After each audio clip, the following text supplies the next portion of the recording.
त्यामध्ये आम्ही महायुतीच्या वतीनं लढतोय। माझी भूमिका स्पष्ट असते। मी एकदा निर्णय घेतल्यानंतर कुणाच्या बापाचं ऐकत नाही।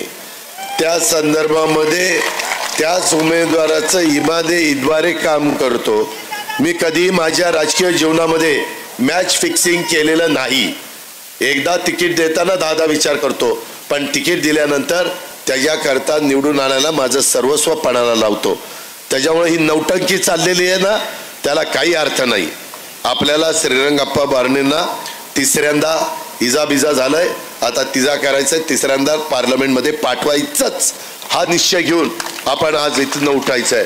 माझी दुसरी एक गोष्ट आहे, माझ्या राष्ट्रवादी काँग्रेस पक्षाची इथं ताकद आहे। बाकीचे आमचा सुनील असेल, आमचा बापू असेल, आमचा गणेश असेल, बबनराव असतील, इतर सगळे बाबूराव असतील, बाकीचे सगळे कार्यकर्ते, गणेशप्पा असेल, सगळे काम करतायत।